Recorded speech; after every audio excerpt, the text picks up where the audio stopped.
যাদের নামাজ পড়ার সময় দুনিয়াবি চিন্তা মনে আসে বা নামাজে অমনোযোগী তৈরি হয়, তারা ভিডিওটি শেষ পর্যন্ত দেখার অনুরোধ রইল। হযরত আলী রাদিয়াল্লাহু তাআলা আনহুর কাছে একজন ব্যক্তি এসেছে। তখন লোকটা বলল, হুজুর, আমার নামাজে মন বসে না।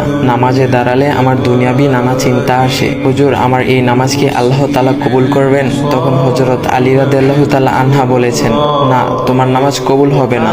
তখন লোকটা মনে অনেক কষ্ট নিয়ে চলে যাচ্ছেন।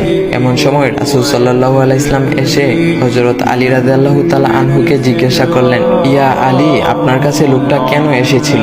এসে দেখি মন খারাপ করে চলে গেল। কেন, কি হয়েছে আমাকে বলুন। তখন আলী রাদিয়াল্লাহু তাআলা আনহু বলেন, তিনি আমার কাছে জানতে এসেছেন যে নামাজে দুনিয়াবি চিন্তা আসলে নামাজ হবে কিনা। আমি বলেছি, না, তোমার নামাজ কবুল হবে না। রাসূল সাল্লাল্লাহু আলাইহি ওয়াসাল্লাম তখন বলেন, ইয়া আলী, আপনাকে আমি একটা চাদর উপহার দিতে চাই, তবে একটা শর্ত আছে।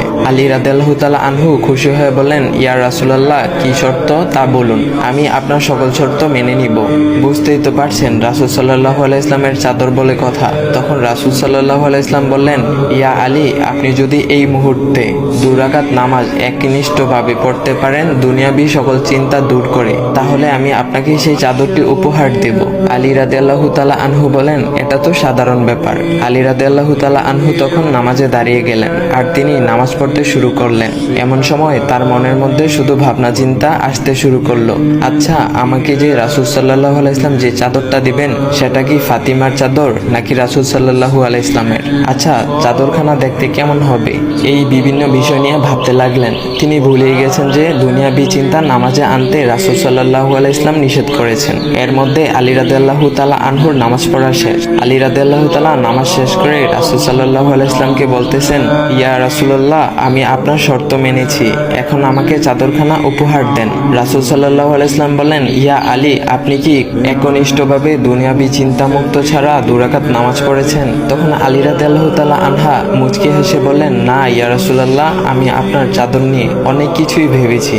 তখন রাসূল সাল্লাল্লাহু আলাইহি ওয়াসাল্লাম বলেন, ইয়া আলী, নামাজ তোমারও হয়েছে, আর তুমি যাকে নামাজ হবে না বলে ফতোয়া দিয়েছো, তার নামাজও আল্লাহ তাআলা কবুল করে নিয়েছেন।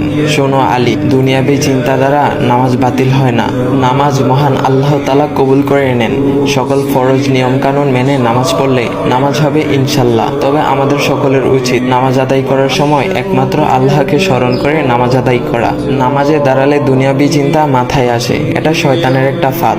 আল্লাহ তাআলা আমাদের সকলকে শয়তানের কুমন্ত্রণা থেকে হেফাজত রাখুক এবং সঠিকভাবে মনোযোগের সাথে নামাজ আদায় করার মতো তৌফিক দান করুক। সবাই বলি